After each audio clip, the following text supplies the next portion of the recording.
Yo, what's going on, people? Welcome back to Football Carnage, and we got another episode of Madrid Hype right here for you guys on the channel. Yo, big up to everybody that's going to be in here. Make sure you guys smash that like button. Don't forget to subscribe to the channel as well if you've not done so.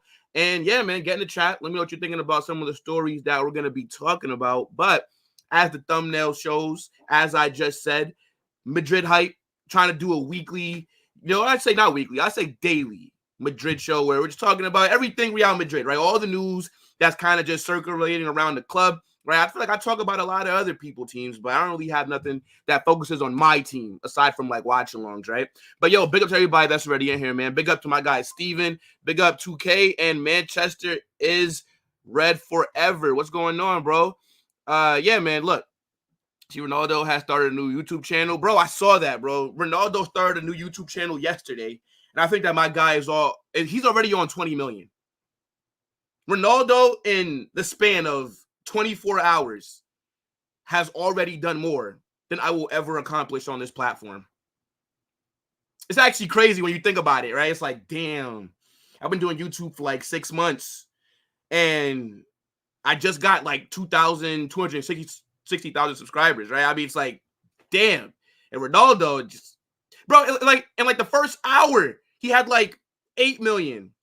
This guy is so clear, man. Ronaldo is the GOAT. I don't care what nobody tells me, man. Like, this guy is just big. Bro, he's honestly one player that you can say is bigger than football. It's actually crazy when you think about it. And if I was Mr. Beast, I would be super nervous. I would be super nervous because I think Mr. Beast is on like 300 million.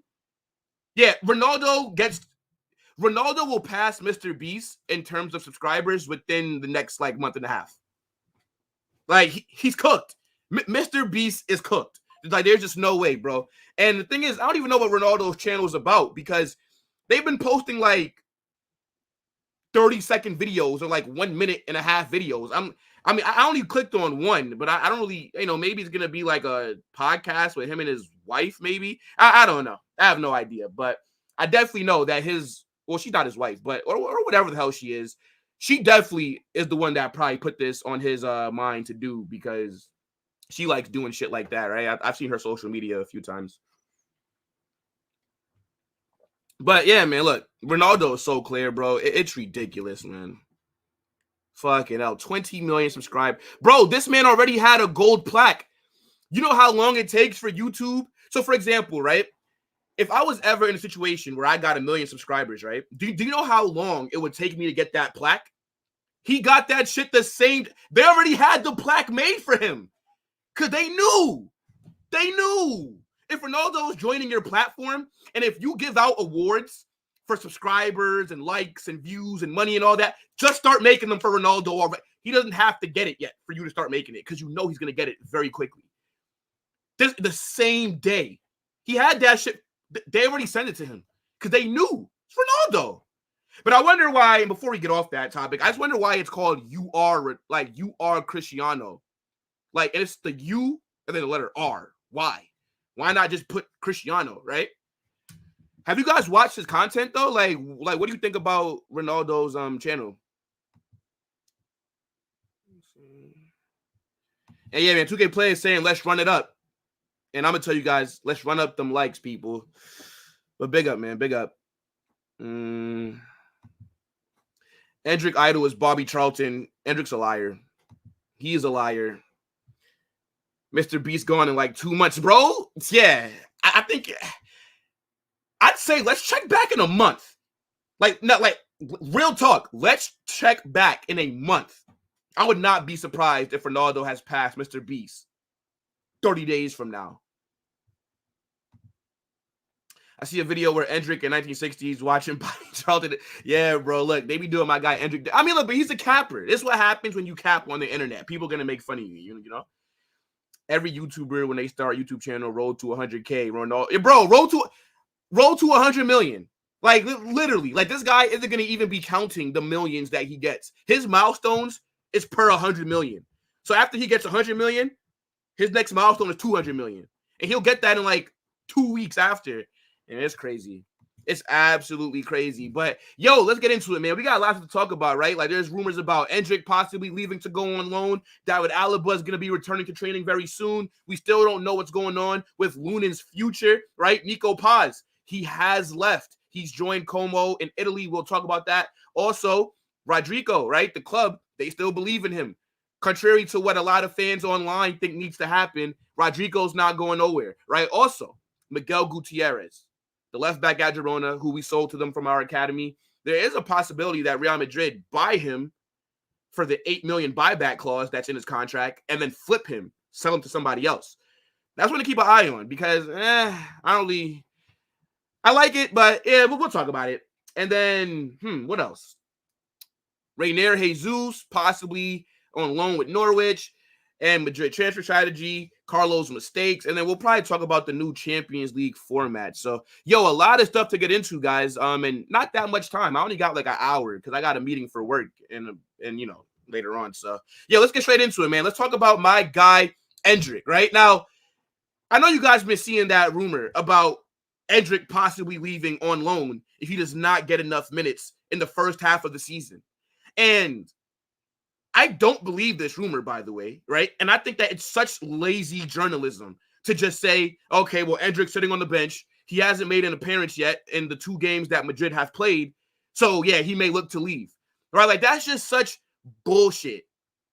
Endrick's not going anywhere, at least this season. He will be at Madrid until the end of the season. He's not going on loan, and there's enough game time for everyone. Now, I know so far we've played 2 games, right? The UEFA Super Cup, he didn't make his appearance. He didn't get subbed on. And then against Mallorca, Endrick did not get subbed on. But that's only 2 games.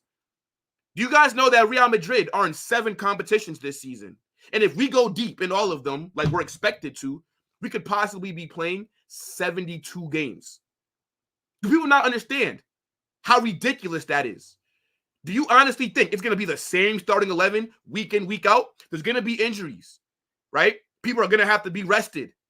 There's a whole bunch of reasons why there's enough minutes for everyone. And for those of you who do not know the 7 competitions, UEFA Super Cup, which is done, La Liga, Spanish Super Cup, Copa del Rey, the Intercontinental Cup, the Club World Cup, and Champions League. 7. So there's going to be more than enough game time for Endrick. But did people honestly think that an 18-year-old coming from the Brazilian league was going to just come to Real Madrid and start right away? That's not how it works. Even if we didn't sign Mbappe, I still wouldn't have told you that Endrick needs to be starting week in, week out. He needs to be learning. He needs to be coming off the bench and getting slowly integrated into the team. He shouldn't just be thrown out there. And now when Madrid have a front 3 that has to learn how to play together, yeah, early on in the season, they are going to get the most minutes. Vinny, Rodrygo, and Mbappe, they have to learn how to gel together. That's going to come by them playing. That's the main front 3. And I already said it. The only time that we're going to really see Endrick is if we're comfortably winning games or there's an injury. Literally. In what world did people actually think that Endrick was going to come in and start? I think he knew that as well. The club wouldn't have told him that he's going to be a starter for Madrid right away. He has to earn that. And you're behind Mbappe. You're at the biggest club in the world. There's going to be a lot of squad competition. But it's such lazy journalism. I highly doubt that Endrick has told anybody this.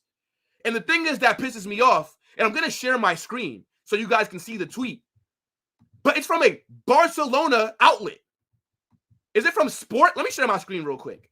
It's literally from Sport. It's a Barca news outlet. And look at the picture that they used for Endrick. My man crying at his debut or his Bernabeu presentation, and people trying to clown him for that. 18 years old, getting signed by Real Madrid. We'd all be crying too. But look, from Sport, a Catalonian outlet, it says Endrick will ask to leave Real Madrid on loan in January if he does not get sufficient minutes on the pitch in the early part of the season. That is such bullshit. Nobody told them this. Endrick is not going anywhere. He is literally our second choice striker. We have nobody else in the first team that can play behind Mbappe as a striker if he gets injured. Now, hypothetically, if Endrick and Mbappe both went down, then we probably just switch back to the 4-4-2 and we'll do what we did last season and have Jude kind of occupy that center forward / false nine role. But what I'm saying is he is next up when it comes to strikers in our squad. There's a lot of games that will be played this season. We will see Endrick. Trust me. I know a lot of people were looking forward to seeing him make his La Liga debut, maybe getting on the pitch. But both those games, we struggled. The UEFA Super Cup against Atalanta, we weren't cooking. We weren't just out there dominating. How was he going to get on the pitch? We needed to win that game. I know that we scored the 2 goals, but Atalanta were keeping up with us until the second half. Literally. And then against Mallorca, we all saw we were getting cooked. We drew 1-1.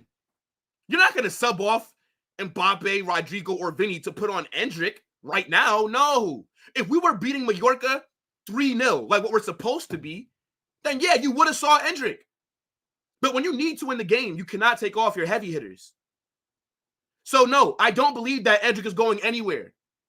Now, I will say that by the end of this season, if he hasn't played that many games, then yes, maybe there is a loan move for him next summer. But in January, no. I also remember Palmeiras wanted Real Madrid to let Endrick stay in the Brazilian league until this upcoming January on loan. And Madrid said no. Because they actually do believe in this guy. And I know that the Endrick stocks are low, right? They're very low at the moment. Everybody seems to be getting onto my guy. But trust me, when he starts performing, when he starts getting on the pitch, and when he starts banging goals, don't switch up.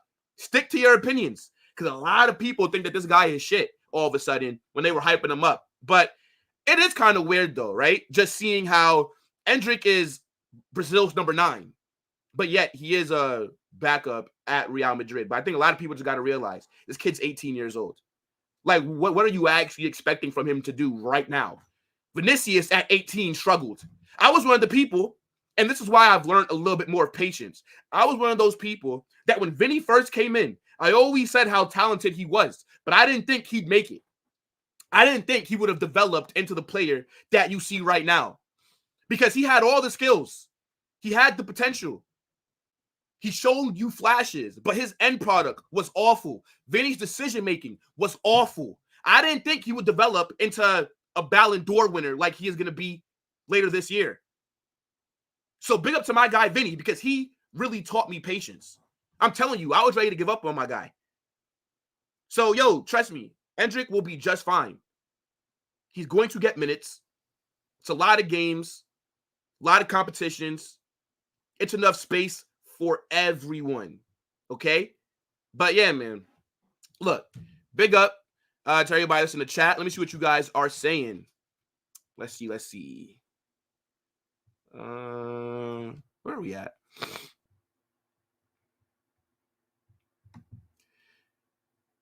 Give me your glory? I don't know what you mean by that, bro. Let me see. Also says Brahim Diaz should join AC Milan. Well, he was at AC Milan on loan, and then we sent him on, and then we bought him. We bought him back. I believe in Endrick a lot with all the trolls on the internet. I believe bro will cook later on. He needs to stay. Exactly. Like, people just expect instant success. They just expect it to just come super fast. And, like, that's just not how the real life works, right? In FIFA, yeah, that's how it could work. But come on, guys. Problem is, he was already a Brazil starting 9. Maybe he's fooled by that if this rumor is true. Possibly, but there's no way that he saw Mbappe joining Madrid and thought, yeah, I should still be starting. Like, there's no way. And I think that and the thing is, right, Endrick doesn't come across as a dumb kid. He comes across as very humble, right? He says the right things. Now, yeah, we do kind of get on him for what he says in the media, right? Like his interviews. Like, this guy definitely does cap a lot, right? He said that Jude's better than Neymar, and he also said like a few other things that were kind of nonsense. Like, let's just be real here, right?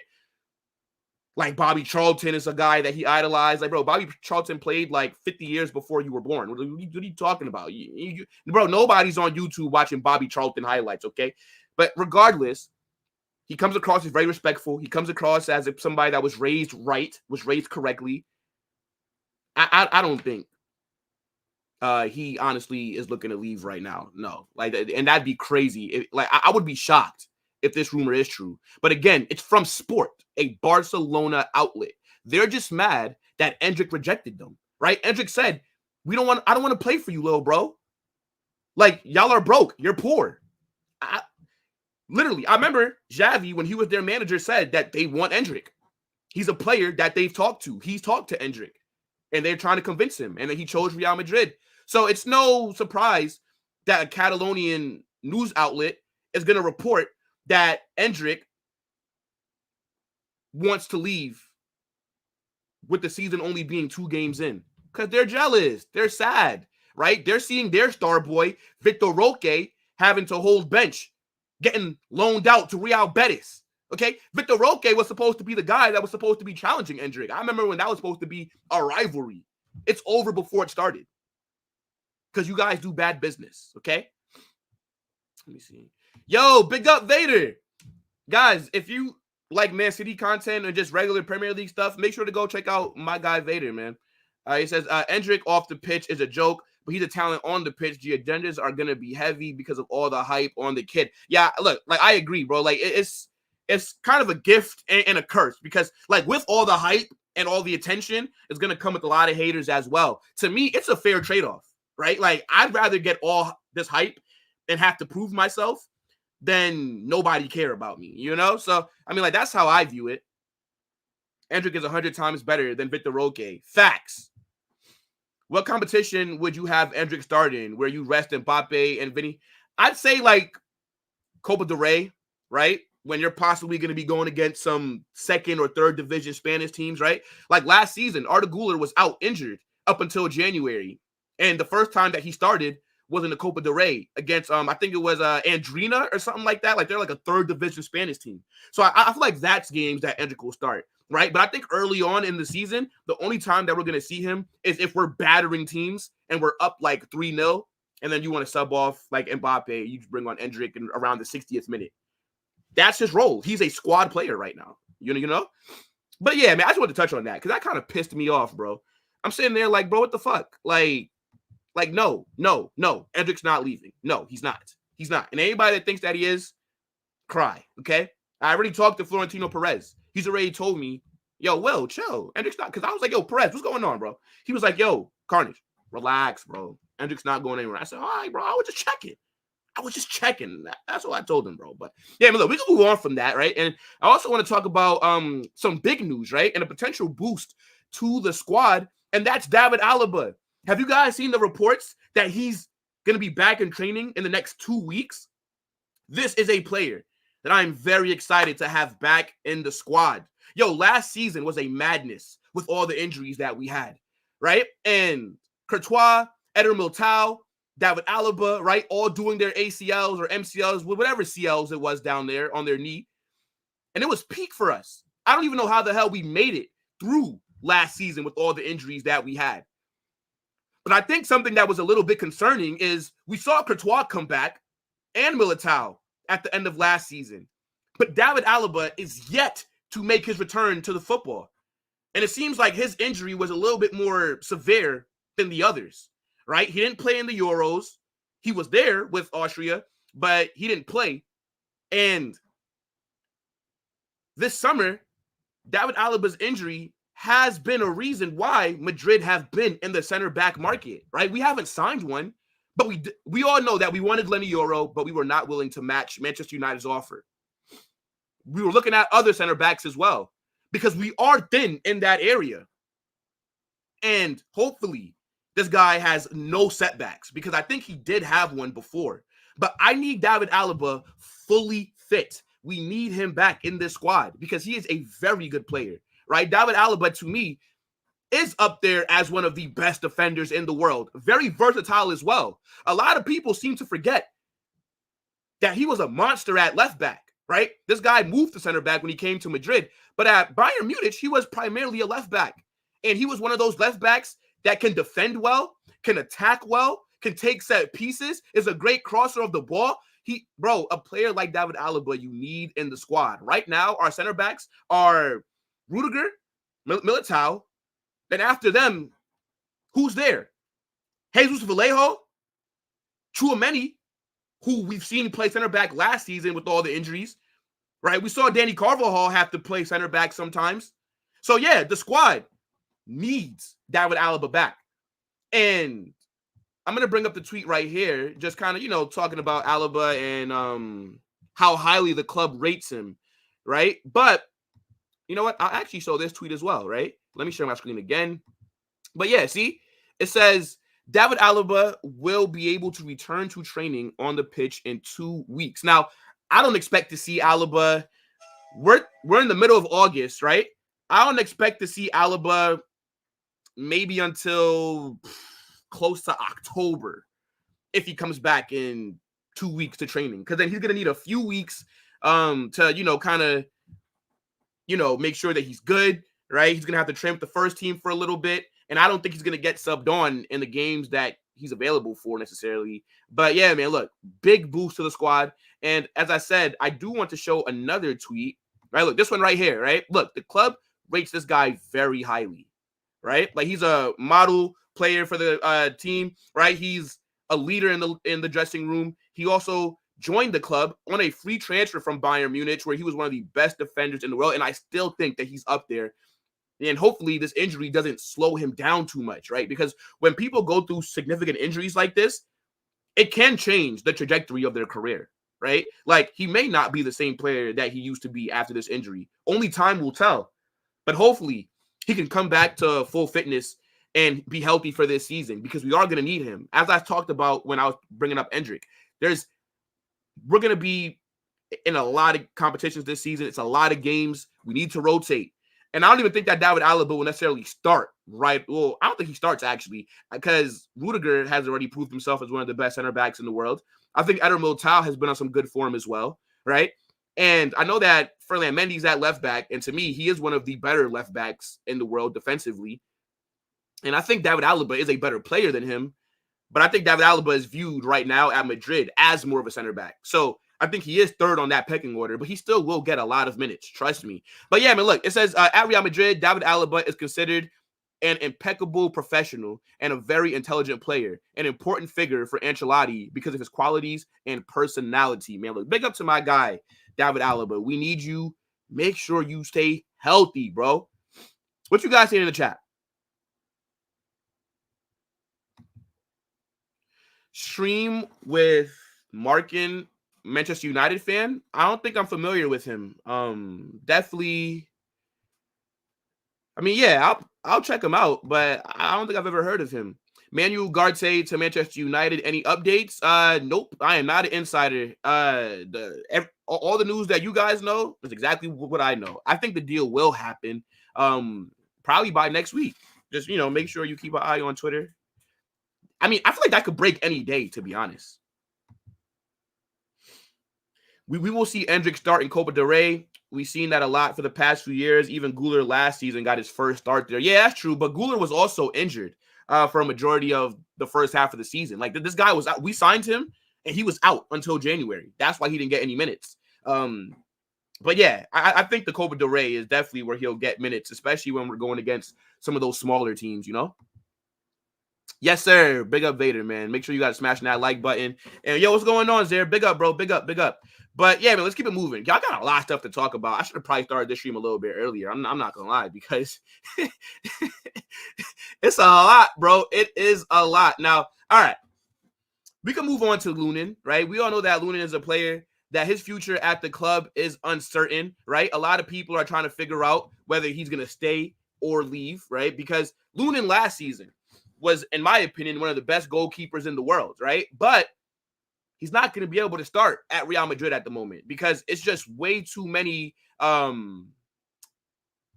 quality players there, right? And we have arguably the best goalkeeper in the world in Thibaut Courtois, and he's just higher in the pecking order, right? But I do rate Lunin, and I do want him to stay. I think after Courtois went down injured last season, if it wasn't for Lunin, I don't think that we win the Champions League. I don't think that we win La Liga as comfortably as we did. right? This guy was making big saves week in, week out. And I remember when Courtois first went down, Ancelotti didn't want to start Lunin. He didn't. He brought in Kepa, and Kepa automatically was the starter. But Lunin played so well that Carlo was forced to start him. Carlo was forced to make that decision, right? And I think he's looking at it like, yo, I can actually be a number one keeper at a high level because he did it last season.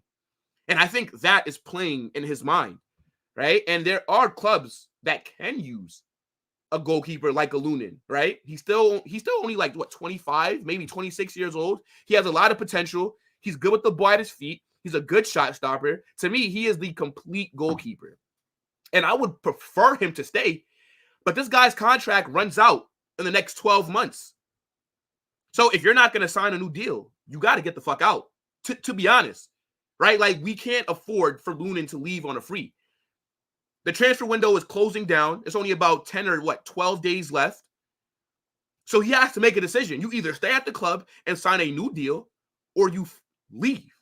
Now, there are some other issues that are going on, right? Like, they're talking about Madrid and his agent, Jorge Mendes, have a strained relationship. So that could also play a factor. And then they're also saying that Kepa is back at Chelsea, but he is waiting to see what happens with Lunin, because all the reports are saying that if Lunin leaves, they will bring in Kepa. And I think that's an L, because Kepa is nowhere near the keeper that Lunin is. But what do you guys think about this? And I am going to share my screen to show the tweet, right? And it says right here that there's still 13 days of uncertainty at Real Madrid at the goalkeeping position. Lunin's future remains uncertain. The relationship between Real Madrid and his agent, Jorge Mendes, are even more damaged after Euro. Oh, yeah, that's true. Because, yeah, Jorge Mendes is Lenny Euro's agent. And I think he did persuade Euro to take Manchester United's offer because it was more money, right? And let's be honest, agents, they are going to try and do what's best for their player, but they're also trying to do what's best for them as well. And the more money a player makes, the more money the agent makes, right? The agent always gets a percentage of these deals. So if Real Madrid, for example, with Lenny Euro was only offering 30 million, but Manchester United came in with the 60 million offer, that's more than, that's double. So that's double the money that the agent would have made, right? Now, at the end of the day, it is the player's decision, right? So if Lunin tells his agent, I want to stay at Madrid, get it done, then the agent has to try and do that, right? He has to go negotiate with the club. But I don't really think that the agent should even kind of be playing a role here, right? Because at the end of the day, if I'm a player, I hired you to represent me. So if I tell you I want to stay at Madrid, or if I tell you that I want to go to Madrid, don't fucking tell me about no other clubs. I don't give a fuck what other clubs are offering. I said I want to stay at Madrid, right? Like, that's how it works with agents. The players are their bosses. The players can fire them. The players can get a new agent, right? But people think that agents, right? Because I see a lot of people blame agents for players' decisions, right? Like, oh, I remember when it was like Paul Pogba and Mino Raiola, right? Rest in peace to him. But a lot of people used to blame the agent for things that were going on with Pogba or with other players they represent. It's like, bro, no. He represents what the player wants. The player tells them what they want, and then they have to go negotiate and talk to clubs and do these different things. So this is on Lunin. If Lunin wants to stay, then he has to make that known. But if he wants to leave, then that's fine. But you cannot leave on a free. That's my thing. But I don't want Kepa back because Lunin to me is better than him. And I think if Lunin just sits around and, he will get game time, right? Like, he will be playing in some of the domestic cups. He can make some appearances and, trust me, we can rotate. You're only 25 years old, bro. And I think if he does end up signing a long-term deal, and I think that he's earned a new deal with his performances last season, right? Courtois, who's 32 years old. Damn, 32 is not even old for a keeper. Yeah, man, Courtois could end up playing like another 5-6 years at a high level. All right, yeah, maybe Lunin does have to leave. But selfishly, I hope that he doesn't, right? Just because he's a really good player. But I get it. Look, yeah, Courtois is only 32 years old. Goalkeepers could play damn near until they're 40 at a very high level, like Manuel Neuer and Buffon. So, I mean, look, if Lunin really does want to go get first-team football and start week in, week out, then fair enough, because that's not going to happen for you at Madrid. But yeah, man, we'll see what happens, bro. I remember some team linked to him. I mean, the transfer news for Lunin, it has died down, right? I haven't seen it as much as I was in the past. So we'll keep an eye on that. Because I remember Chelsea were linked to him, but then they just signed a new keeper. I think Arsenal were in for him as well, but they got David Raya, so that wouldn't make sense. I'm trying to think what club he can go to and start. That's also at a big club. Because who needs a goalkeeper at this exact moment? Maybe Bayern Munich might come in for him, right? I think Manuel Neuer just retired from the international team, right? So maybe he's going to retire from professional football in like a year or so. I don't know, bro. I don't know. But that's for Lunin and his agent to figure out, bro. You're not leaving on a free, though. That's what I know. Let me see. Yo, what's going on, Pit Yas? Big up. Welcome back. Welcome back. I remember you from last time. We should get a reply from Lunin before the window closed so we can look for an alternative. And to be honest, I think he should leave. He's too good for the bench. I agree.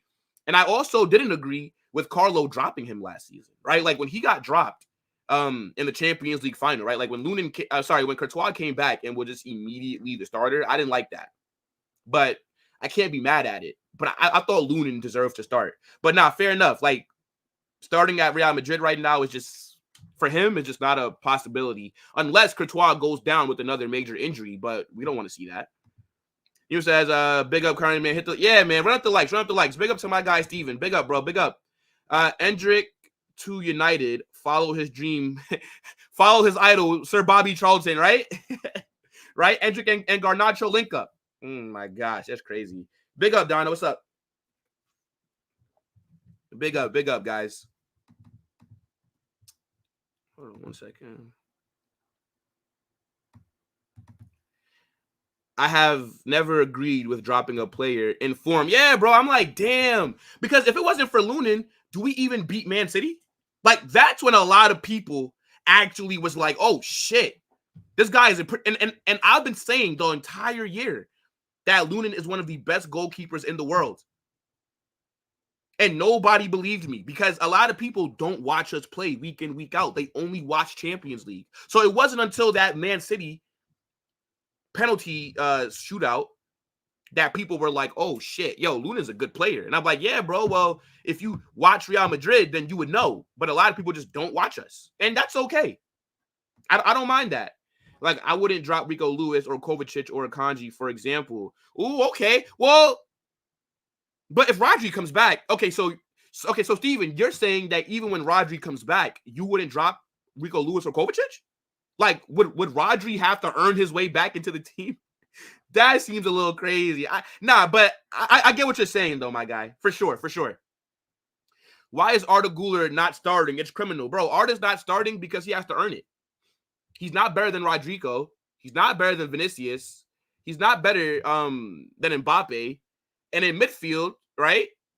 I mean, you can't drop Jude at the moment or Fede Valverde. So, Arda is still young, only 19 years old, right? This is not Barcelona, right? Like, we don't have to start kids. Kids at Real Madrid have to earn it. At Barcelona, you feel me? They have to go find a 16-year-old to come save them because they're a poorly run club. At Madrid, when you're a proper, well-run club, you don't have to rely on kids. But Arda will get a lot of minutes. Trust me. But, let's move on, though, people. Let's move forward. And actually, it's funny that you bring up why Arda Güler is not starting. Because I kind of did want to talk about how a lot of people, and maybe... Hold on, let me see something. Yeah. It's funny that you bring up that because a lot of people, right, they do want Arda Güler to start. And they want Rodrygo to get dropped. And I've been arguing with a lot of Madrid fans for the last 12 months that Rodrygo is not going to get dropped right away, and we should not be selling him, right? I don't know what the hell Rodrygo has done to piss off a lot of Madridistas, but they want him out the club. And I don't understand why. I think Rodrygo is a quality player. I think Rodrygo is one of the best wingers in the world. Yes, last season he was in a slump, but that's because they had him playing as a right striker. This guy is a winger. He needs to be on the wings. And to top it off, he's not even playing on the wing side that he prefers. This guy he likes to be on the left wing, right? Rodrygo, whenever Vinicius got injured and he got to play on the left wing, with a top 5 ring in the world. Rodrygo is a baller. He's the best Bengali player that I know. He's an absolute monster. And I think a lot of people have short memories. Rodrygo is a big game player. Rodrygo is Mr. Champions League. Rodrygo is Man City's owners. That's why they want to buy him, because he shits on them every time we play them. When it's a big game, Rodrygo is there. He has all the tools. He does not deserve to be dropped. I don't care what anybody tells me. Now, I'm not saying that if he struggles and does not perform this season, he shouldn't be dropped. But early on, there's no reason for Rodrygo to not be starting for Madrid. And you guys see the reports, right? I'll read it right here. It's on screen, chat.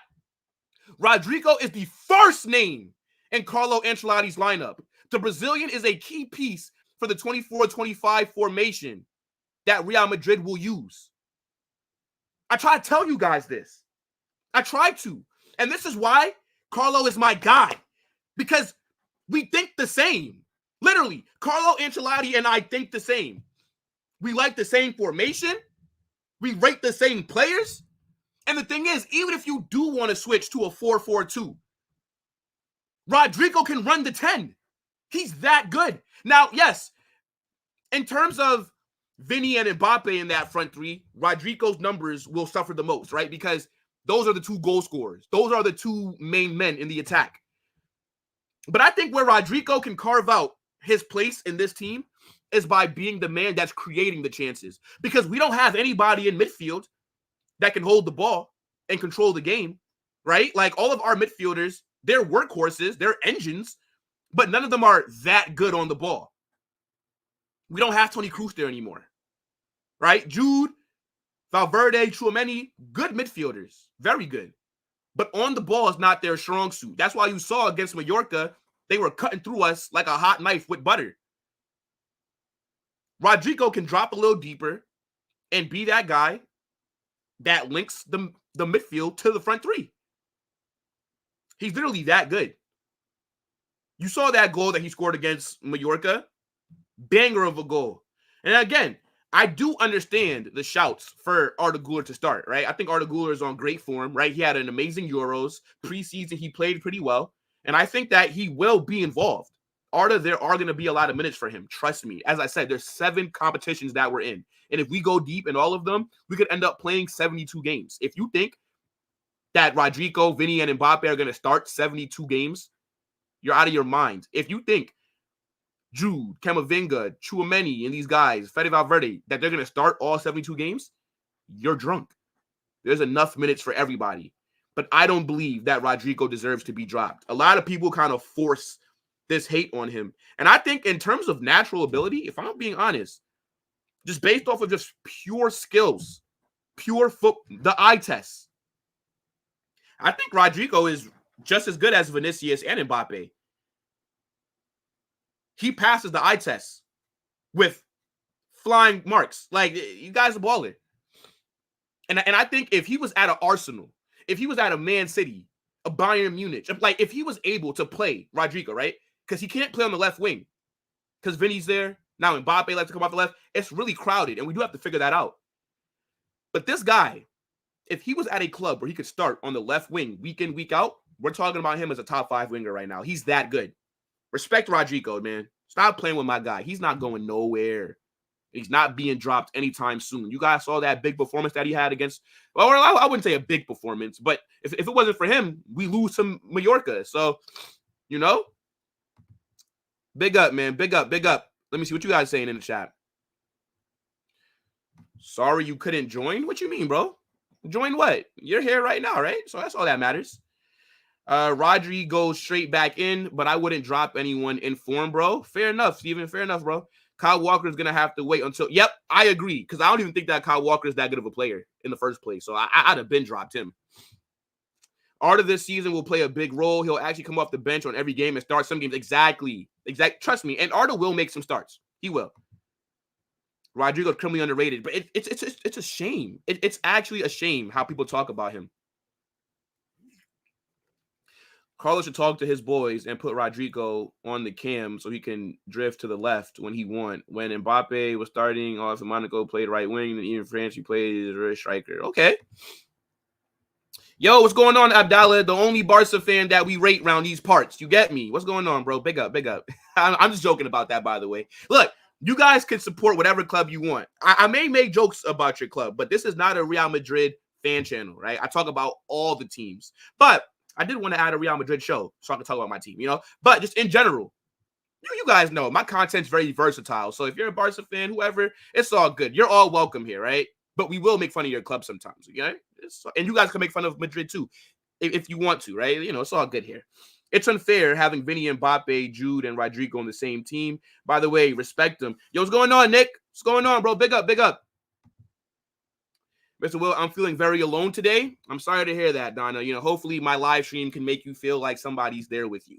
You know, nobody should be feeling alone, but it's okay, man. You know, what you got to do? You know, you got to, you know, maybe go work out, you know what I'm saying? Or, you know, go talk to some people, you know, make some friends, things to keep you occupied. Midday, Will, yeah, bro. I've been trying to do this more often, like in between my meetings for work. But yeah, man, big up Phineas, my guy. That's why I like your channel. You give attention to other clubs. Big up, Steven. Yeah, man. I know the streaming has been a little slow lately, and this is my only live stream for the day. But we will be back tomorrow, right? We're gonna have another football frenzy with transfer news. Also gonna be doing a match preview for Madrid early on, and yeah, so yeah, big up, man. All right. I got so many other topics to get to, and I only got like 16 minutes. I might have to join that work meeting a little late. I might have to slack my moms and be like, yo, I might join a little late. Hold on 1 second, guys. 1 second.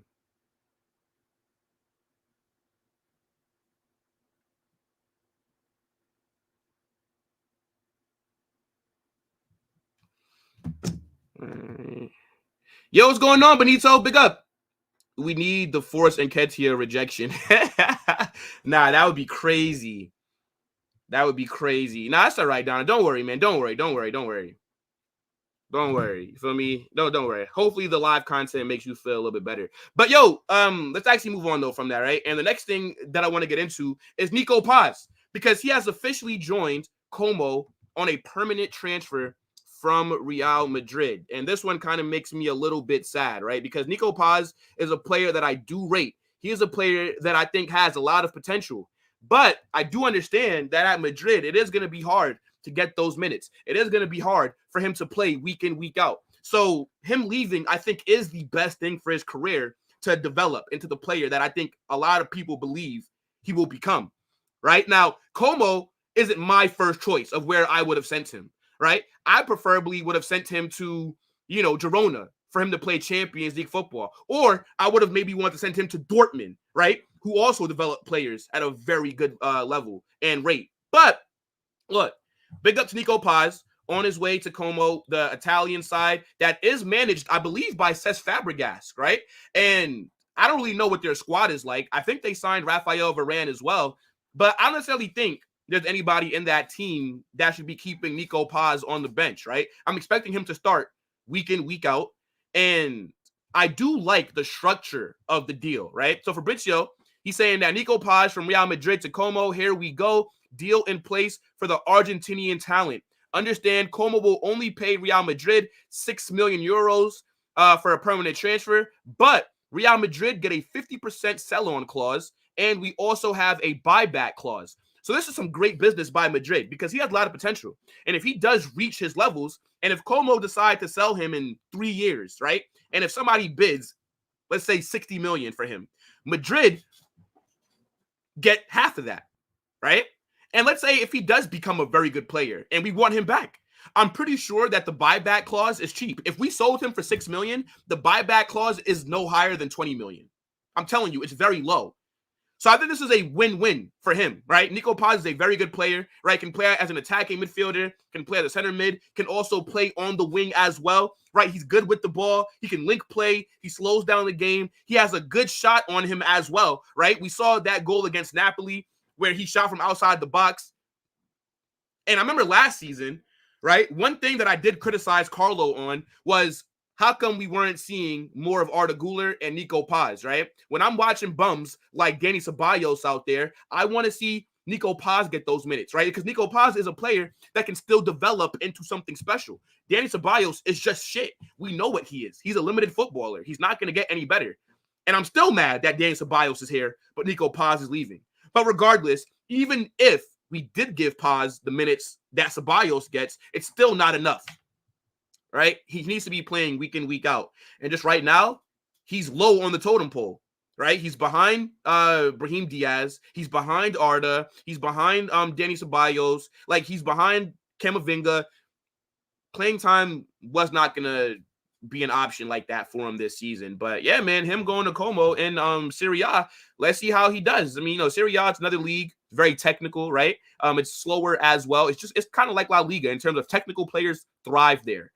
So, hopefully Cesc Fabregas and Como can get the best out of him. But yeah, let me know what you guys think about this. I like the conditions, right? I like the sell-on clause. I like the buyback clause as well, right? Like, this is how you do proper business. Sell him for cheap right now and then profit from him later or bring him back. And the thing is, I know that a lot of people, right, they're probably thinking like, okay, well, what if he does go there and cook? I'm pretty sure that Madrid are going to be monitoring his progress, Like, they are going to be looking at him and tracking what he does, which is why you add a buyback clause in case you do want to bring him back.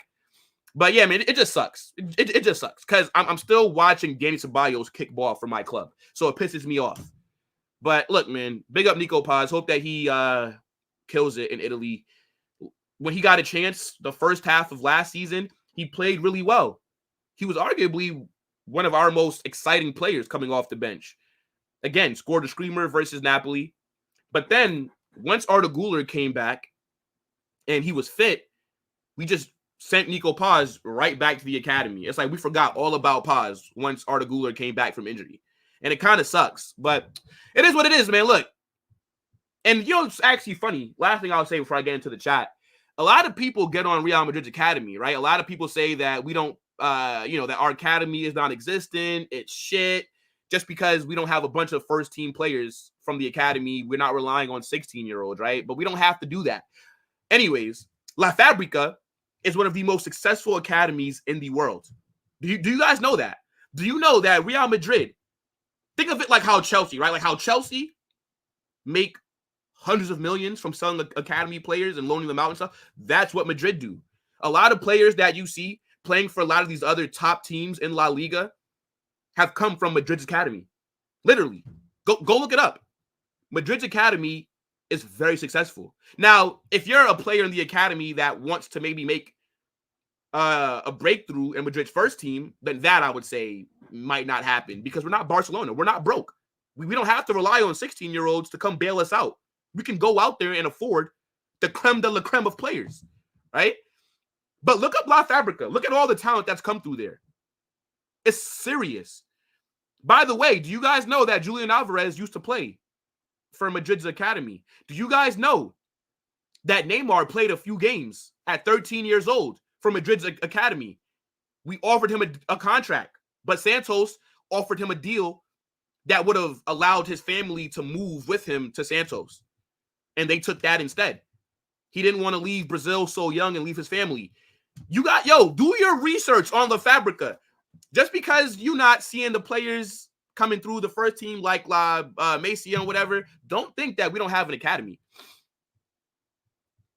Let me see. Kovacic or Enzo in terms of midfield? I like Enzo Fernandez a lot. I would take Enzo Fernandez at Real Madrid. For me, his qualities would make him the perfect replacement for Toni Kroos. I think the reason why Enzo, and I'm just talking about him as a footballer, right? I don't really care about all the off-the-field issues. I'm not the moral police, okay? I'm not a virtue signaler, okay? Strictly talking about football, Enzo Fernandez is a very good player. And I think if and everybody thinks he's so shit. If he's so shit, then Chelsea fans, I got an offer for you. 15 million and Dani Ceballos for Enzo Fernandez. Let's do it. He's so shit, right? So I think if Enzo was in a team that was more stable, he would cook. He would cook at Real Madrid. We don't have any player that has a Toni Kroos kind of profile. Nobody talks about how we're going to miss Toni Kroos in midfield. Nobody ever brings it up. But I'm telling you, Enzo would do some damage at Madrid. Literally. Let me see. Rodrygo's a great player, no question about it. He's even more valuable than other players in the league. He can play left wing, right wing, even center. Exactly. And the thing that pissed me off, right? So Score 90, big up to Score 90. They make some pretty cool graphics that I, kind of use for some of my edits. But they had a La Liga All-Star 11. Would you believe me if I told you that they had Nico Williams starting on the right wing? And on what planet is Nico Williams better than Rodrygo? Come on now. Let me see. Mr. Will, can we play football bingo? Nah, I'm not going to lie. We cannot do football bingo. Maybe I will add that as a part of my streams moving forward. But I don't have enough time, Donna. I still got a few more topics to get into. And, yeah, then I got to join a work meeting. So, sorry about that, Donna.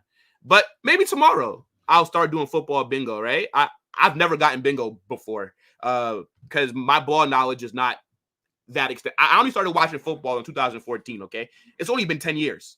There's some people that be getting bingos. They've been watching since they was like 2 years old, bro. That's just not me. Sergio Roberto also joined Como. Okay, nice. Unpopular opinion, Endrick won't live up to expectations. Okay, we'll see. We will see. I think the hype is a lot for Endrick, but I think he'll end up being a very good player.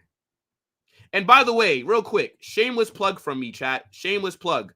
But if you guys, see like the Real Madrid badge that I just dropped, and if you see Donna who's in the chat with, her badge next to her name and all these things, if you guys want, you could become a member of the channel, right? Nobody has to. Just, doing my little shameless plug.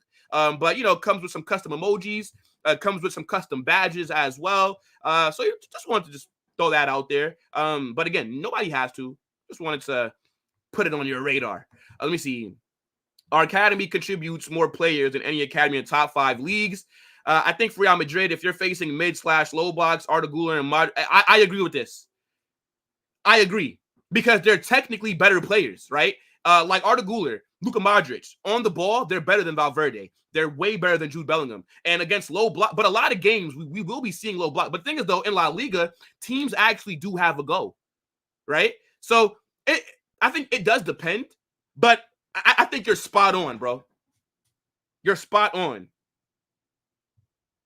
Bro, I just don't like Dani Ceballos. Like, it pisses me off that in 2024, Dani Ceballos is getting minutes from my club. This guy couldn't make it at Arsenal, but he's getting minutes for Real Madrid. Fucking hell. But I will say, players like Dani Ceballos are important because you do need players who understand that they're shit and that they're never going to start. And he understands that, right? He never makes any noise. He doesn't complain.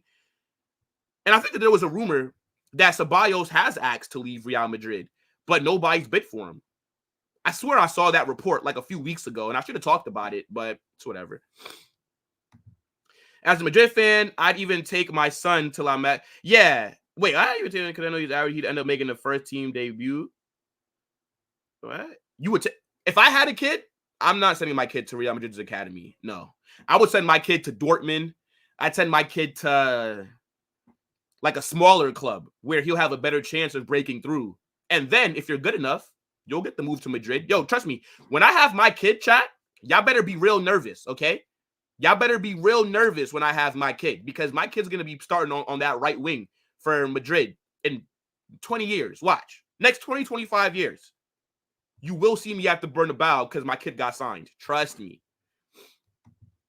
Enzo in number 10 is awful. I don't know why. Yeah, bro, Enzo's an 8. Enzo is a deep line playmaker. That's why I was saying that I would take him at Real Madrid because he literally has all the tools that Toni Kroos does. He's just not as good as Kroos. He'll probably never be. But skill set wise, he's him. I'm telling you.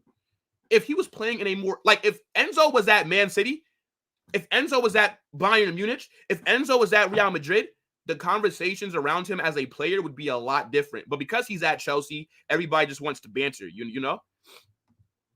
Enzo, yep, Phineas, you see, look, this Phineas. That's why you and I, bro, we right here with the connection, bro. Like, we right here, bro. That's what I'm saying. I would take Rodrygo all day. I'm doing with Ferran Torres and Rafinha every week. This club is not serious. Yeah, man. Look, Barca, you guys still can't even register Danny Olmo, right? It's crazy when you actually think about it. But where to next, chat? Where to next? So, okay, you know what? Let's actually speak about a La Fabrica product that has been making some noise in first team football with Girona, and that's Miguel Gutierrez. So did you guys see that report that Madrid are thinking of activating Miguel Gutierrez's buyback clause for $8 million and then flipping him, right? Selling him for a bigger deal, right? Now, as I brought up earlier, Madrid's academy generates a lot of money, right? And here's a prime example. Last season, Miguel Gutierrez, the left back at Girona, right? He was in Madrid's academy. He knows he's not going to break into the first team, so we sold him to Girona. He had a very good season, right? Girona surprised a lot of people. They made Champions League. They played arguably the best football in the league. And unfortunately for them, they're now getting raided, right? This happens to all small teams that have a great season. Everybody now becomes aware of your players, and now everybody tries to come in and buy them. And that's what's happening, right? Like, they've already lost Yankudo, they've lost Savito, they've lost Dovbik, right? I'm pretty sure that they've lost a few other players, but it looks like Miguel Gutierrez might be another one. So yeah, Real Madrid, to me, in my opinion, this is some great business right here, right? Because they're saying Madrid are attentive to Miguel Gutierrez's situation. The club could exercise his buy option for only 8 million euros with the idea of selling him to one of the interested clubs. In principle, the plan is that he won't have a place in the squad. So look, Madrid right now, the left back options are Ferland Mendy, Fran Garcia, right? I'm seeing some people say, like, look at the account right here. He says he is much better than Fran Garcia on Twitter, right? It's right here underneath the tweet. There are some people that say that. And I do like Miguel Gutierrez's skill set, right? Like, I don't think Fran Garcia is better than him, right? They might be equal level. But at the same time, I think Fran Garcia played pretty well for us last season. He's one of the best crossers of the ball at Madrid right now. He's an excellent crosser. But again, Miguel Gutierrez, he looked good at Girona, right? There's some Madrid fans that would want him back and then to sell Fran Garcia. But I understand this right here, right? And with us having a buy option of only 8 million, his transfer market value is like 25 M's, I swear. Let me see real quick. So if teams do want him, if we don't end up buying him back, then Girona are going to be able to make a lot of money from him. And the thing with that is we probably do have a big sell-on clause, so we will get some money no matter what happens, but we'll probably make more money by just buying him and then selling him ourselves. Now, I kind of feel like that's a little fucked up. And look at his market value. You guys see it. But yeah, I kind of feel like that's a little fucked up only because, right, with players not getting a chance in the first team, it seems messed up to buy him back to then just sell him for profit. But I'm pretty sure that he would understand that that's what the club is doing. They would tell him that. But yeah, 25 million. And the thing is, I remember early on in the transfer window, there were a lot of clubs that were interested, right? Like, I remember seeing reports about Dortmund. I remember seeing Manchester United. But the links have kind of cooled down. So I'm a little bit confused on who was in for him at the moment. Because I do think people do want to possibly buy him, but I just have not seen that many clubs getting linked.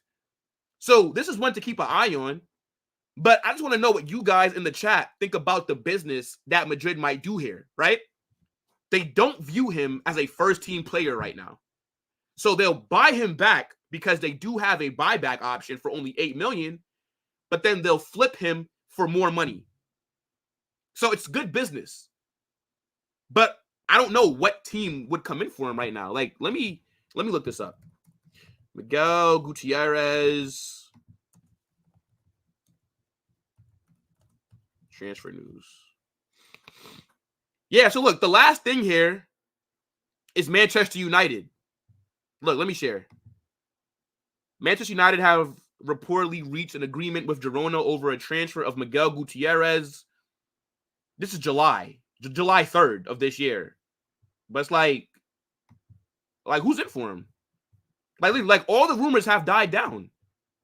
So I can definitely see him staying at Girona. Look, see, Dortmund are monitoring Gutierrez.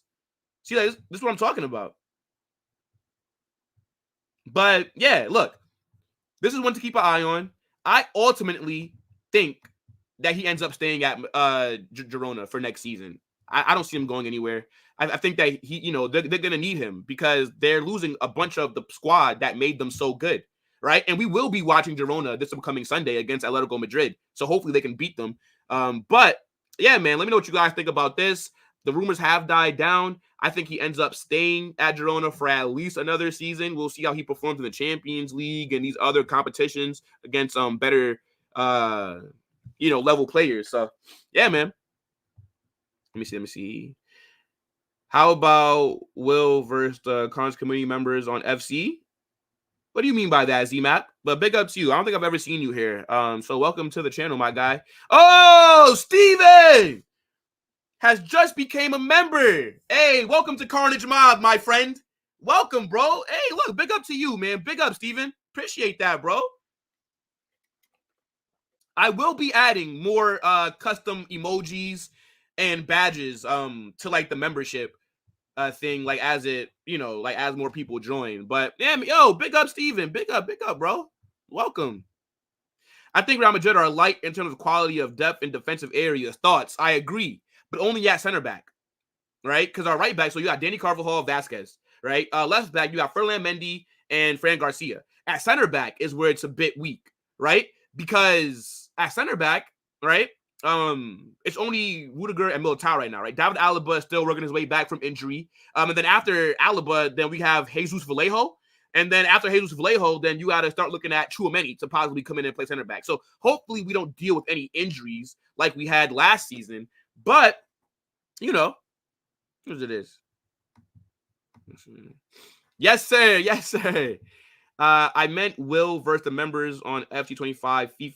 Oh, I meant Will versus the members. I'm still a little bit confused, D-Map, on what you mean. I'm still a little bit confused, bro. I'm sorry. Sorry, bro. I'm sorry. But yo, another shout out to my guy, Steven. Another big up, bro. All right. We got a few more things to talk about. Let's say we grab them like 10 minutes, right? But anyways, look, let's move forward, people. And I actually do want to talk about another player that might leave the club, right? My guy, Reinier Jesus. Now, we all know that that Real Madrid like to do the Brazilian thing, right?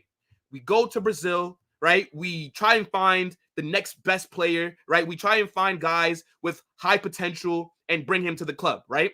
But for all the success that you see with that, there are some flops, right? Like everybody looks at Vinny, who we bought from Flamengo for 45 million. Everybody looks at Rodrygo, who we bought for 45 million from Santos.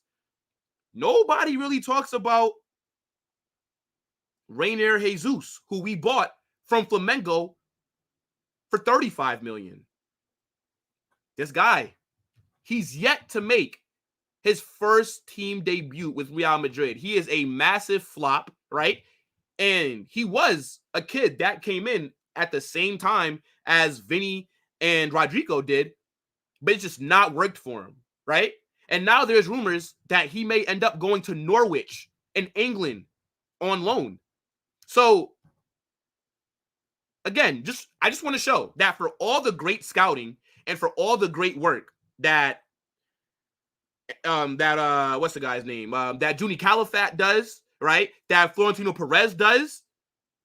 There is some misses, okay? And Jesus or Reinier Jesus, he is one of those players. Now, I remember when we brought him in, I forget what year it was, but he came in January. And I remember there was a lot of hype with him. He played for the academy, never got an official game. Then I think we sent him on loan to Dortmund. And at Dortmund, when we sent him on loan there, I said, oh, he's going to cook at Dortmund. Because Dortmund play attacking style football. They do a really good job of developing young players. I was like, bro, Reinier Jesus at Dortmund's going to cook. And it ended up not working for him there. Then he comes back. Then he goes on another loan. I think he's been on loan like 3 times. And now it looks like he might be going to Norwich in the championship, which is crazy when you think about it. Like, imagine going from Real Madrid to Norwich. Somebody would have to check on my mental health. I'm not gonna lie, like, I would not be doing okay. But yeah, I want to talk about this because this player is not relevant. But it does show that sometimes we do miss in the transfer market. I remember he came in with just as much hype as Vinny and Rodrygo. And so far, this season, he's been playing games for La Fabrica, and he has been scoring goals. Like, he scored a hat trick a few weeks ago. He scored a brace like last week. So he is bagging goals in the academy, but he's just not good enough. You know what I'm saying? Like, that's just what it is. So I want to bring this up, right? And if I was him, do you accept the loan move to Norwich? I don't know. It, like, bro. And it's not even like Norwich are in the Premier League. They're still in the championship. And what are the odds of them getting relegated? And a lot of people might not even know this kid. Like, you would have to be a real fan to know this kid, to remember the hype that came in with him. They gave him a whole presentation and everything just for him to flop. Yeah, it's mad. It's mad. Yo, big up to United Spurs of America. What's going on, Jacob? Hit the like button. Yes, sir. Yes, sir. Make sure to smash that like. How many likes are we on? 18. Chat, can we get 2 more likes? I know that it fluctuates. Sometimes there's 10 people in here. Sometimes there's 15. If you've not smashed that like button, just do me that favor and smash the like. It takes you 2 seconds. It's free. And it makes me very happy. And it pushes us in the algorithm for more people to join. On top of that, make sure to subscribe to the channel if you've not done so. And also, big up to my guy, Jacob. He's an absolute fraud, but he's a great guy, and he makes really good content. You know, if you guys care about some Tottenham news and things, yo, make sure to give my guy a follow if you've not done so yet. But if you're on here, then you definitely know who Jacob is, right? Adam, what's good, bro? What's good, my guy? Every like, we're one step closer to Will being less of a fraud. This guy. Play FIFA with your channel members. Oh, okay. This is what you mean. I got you. That's actually not a bad idea. If we get more members that join, maybe I'll do like on Fridays, I'll do like a FIFA stream where you guys can add me and we'll play against each other. I'm not the best at FIFA though, right? So you guys might see me take some L's, but that could be pretty fun. Yeah, yo, Z-Map. I didn't know what you meant at first, but and thank you for having the patience to explain that to me. Appreciate that, bro, because this is actually a pretty good idea. Yeah, I might do that. And I'll definitely give you your credit. United Spurs of America. Yep, that's Jacob. That's Lake Up, as I like to call him, Lake Up, right? For L, you got to put the L there, okay? Because Jacob's an L, all right? But that's my guy. What formation would you play and which players for the Sunday game? Yo, 2K, we will talk about that tomorrow, bro. We will be doing a match preview for Valladolid tomorrow, bro. So, just for the interest of time, I'm not going to really get into that right now, bro. But trust me, we'll talk about that, my guy. Don't worry, bro. Don't worry. Let me see. Yo, Northside. Yo, bring up to Northside on stream for not. Do you know that I was up at like 2-something a.m. with that stream on? Because my guy Lake Up was there. So I was like, all right, let me just support. But yo, 9 hours is crazy, bro. 9 hours from Northside. That I would never do a 9 hour. The only time, bro, I think in the summer, I did like an 8.5 hour stream, but that's only because we were doing the watch alongs for the Euros. But I would never just do 9 hours. There's no replay value. It's crazy. But nah, it's big up. Nah, facts. The presentations are always so nice. Rajat, what's going on, bro? FC, I appreciate that, my guy. I really do, bro. Shout out to Jacob. Zero love for Spurs. Yeah, man. It's what, same. He's a really good guy, man. Why do these guys never go to sleep? Hey, look, man. Who said? Look, they basically said it's too much content for us to sleep. Now, a few more things, and then we'll wrap up in like another 5-10 minutes here, right? So I want to talk about Madrid's transfer strategy, right? Because a lot of people don't actually realize, right, why Madrid are in the position that they're in, right? And one of the reasons is because of this right here. So look at this report, chat. It says Carlo Ancelotti is consulted and informed, and informed of moves for transfer targets, but little else. It's clear to Real Madrid that coaches move on, but the project and the management that carries out the project remains the same. And this is why I think we are one of the best clubs in the world, right? Because we don't buy players for the manager. We buy players for the club. And I think that a lot of teams make a mistake by giving managers too much say-so in transfers, because managers get sacked, managers leave. They're not going to be at the club forever. The club will always be there. Managers will not. And you have to buy players that fit the club model. And when you go out there and get managers, you have to get managers that fit the club project. That's why you see Manchester United, they struggle with Ten Hag, because this guy was having the final say-so in transfers, right? Like, no, that should never be the case. That's why I big up Chelsea for what they're doing in the transfer market. Because even though a lot of people might not agree with them buying all these young players and them, trying to rebuild instead of buying more veterans, they're buying players for the club, not for the manager. Now, as this report says, right, Florentino Perez, the board, they do talk to Ancelotti about transfers, right? They probably do ask him, who does he want? What does he think about this player?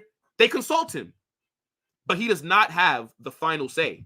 And that's what I love, right? Because he should not have the final say. Because even though I love Carlo, and I think that he's been a great manager for us, he should not just be having veto power. If he recommends a player, I think the club should look into that player. And then after that, if they don't think the player fits, don't go get him. Like Carlo wanted Harry Kane. Carlo didn't want Jose Lu. But Jose Lu was bought because the club wanted him. And look at what happened with that. Right? So just wanted to kind of call that out. And since I don't have that much more time, next thing we could also get into here real quick is I kind of want to talk about Carlo's mistakes. Right? Now, I do want to show this graphic real quick, because, we do have to criticize my guy Carlo just a little bit, right? Just a little bit. There's not much to get on Carlo about, but I do want to show you guys just the average positioning for the squad against Atalanta and Girona. Look at this shit right here. Like, against Atalanta, it wasn't as bad, right? Because there still was some balance in terms of where everybody is. But against Mallorca, that right wing was completely abandoned. And to me, that is unacceptable. And I think something that I do praise Carlo for, I also have to criticize, because he gives the team a lot of freedom. He lets these players, right? He sets them up, and then he lets them just play. He lets them figure it out. But I think if the position average is like this moving forward, like what we saw against Mallorca, where the right wing is completely abandoned, then we got to have some talks, because that's not good. That's not good at all. Like Danny Carvajal is damn near our right winger in this formation. And I get it. We're still learning a new system, right? There's no Toni Kroos, so the midfield has to learn how to adjust, right? The front three with Mbappe joining has to learn how to adjust, right? We all know that Mbappe prefers to come off that left wing. Same thing like Vinny. But regardless, we can't be having this, right? And I think that Carlo definitely has to fix this, because this is crazy, chat. And then the other thing that I want to bring up with Carlo is against Mallorca, right? Our subs that were made entirely too late.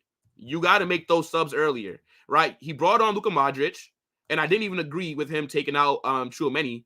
But then, aside from Modric, this guy didn't make another sub until the 85th minute when he brought on like Arda and them. And I'm just thinking, what are you doing? Like, a sub should have been made, or the sub should have been made way earlier. And we criticized him for that in my match reaction. Because I'm like, what difference can Arda and these guys make in 5 minutes? It's not enough time. And it says that Carlo is aware that the late subs versus Mallorca were a mistake. Carlo's coaching staff are saying that earlier subs can be crucial and change the game. And it's expected that from now on, substitutions will come earlier in the game when needed. So, I mean, I kind of want to point that out. And then last thing that we will do here before I end it is the Champions League draw is next week, chat. And it is pretty different. Hold on. I'm going to actually join this Zoom meeting while we're on stream. So give me 1 second, guys. I'll just turn down the stuff. 1 second.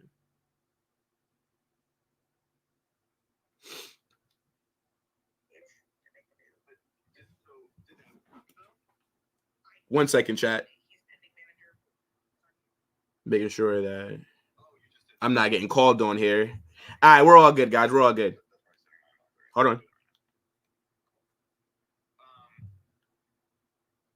Let's see.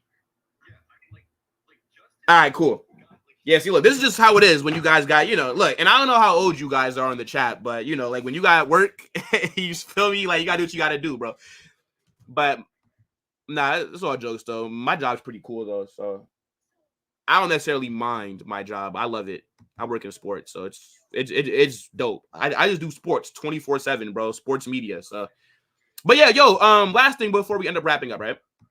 The Champions League. It's like a whole new drawing system, right? We all know that the Champions League is different now in terms of there's now 8 games that are going to be played, right? Games are going to be going on until what, January or something crazy like that. And now they're saying that, you know how before when the Champions League used to get drawn, how it'd be like the ball, then somebody would be there. It's like the Italian guys, and they break open the ball and they're like, Real Madrid.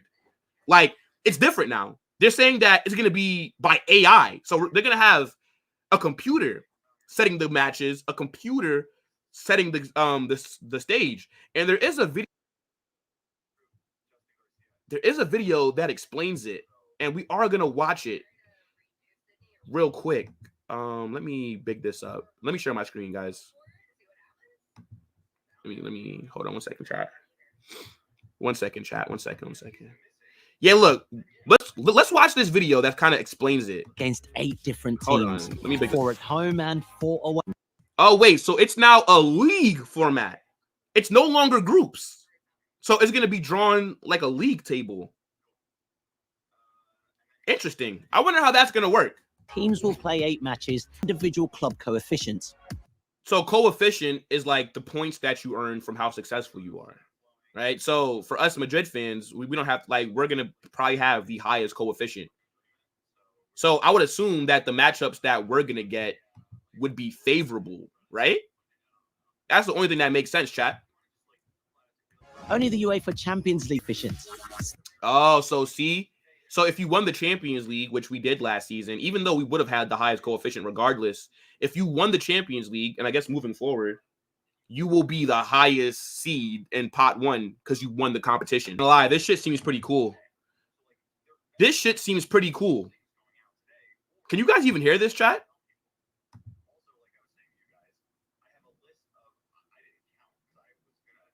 Can you guys hear this? I don't know. Like, this shit seems... Yeah, chat, let me know if you guys can hear the audio, because that'd be pretty annoying if you couldn't. But this is actually pretty interesting. Who do you guys want to draw in the Champions League? I want Arsenal. Arsenal fans need to be humbled. That's who I want.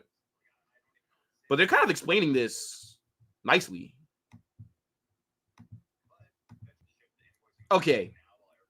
That shit seems pretty interesting. I don't know how that's going to work, but I mean, we just watched the video of the guy explaining how it's going to work, but I'm still confused. Hopefully this is airing on TV, and we will be doing a watch along for that right here on the channel, guys. So I still got to figure out what time it's going to be, but hopefully there's like an event that they're doing so we can watch it unfold live. But yeah, I will be here doing it, so fuck it, right? I mean, we'll find out. But yeah, when I saw this video drop, I made sure to not watch it because I want to watch it with you guys. But this should be pretty lit, though. It should. But yeah, what you guys saying, though, man? Let me make sure I get some of your comments before we end up. Let me see. Bro, that map is unacceptable. Right wing just completely abandoned, Steven. It's just gone.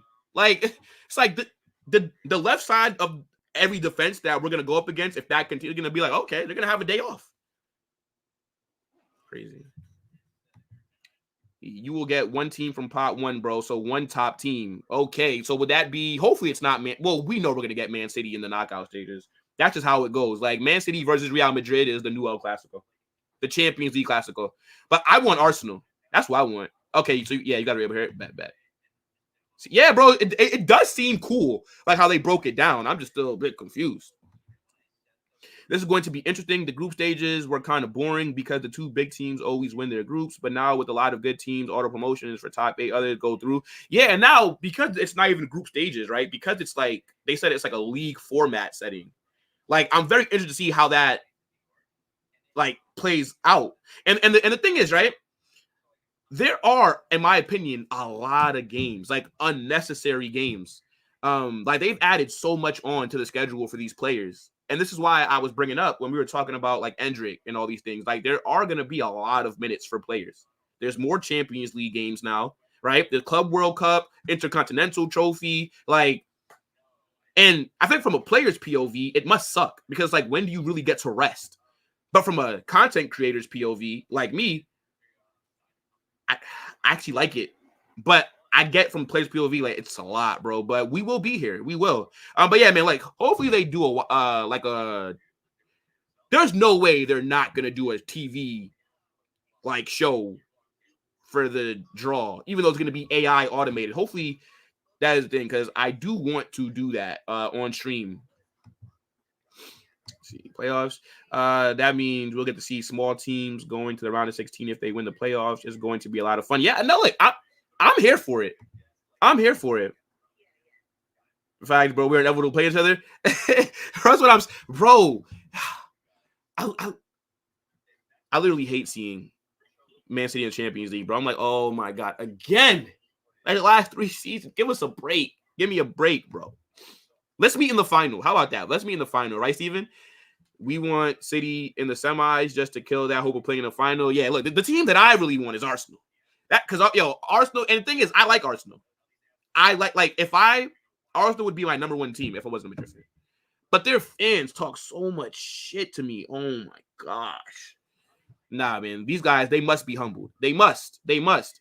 Damn, bro. I just saw your IG. You have a big following on there. Yeah, bro. I have a big following from like early on when I used to post a lot. Now I don't really post too much on IG. Kind of focusing more so on YouTube. And the IG followers don't necessarily translate to YouTube. So it kind of sucks.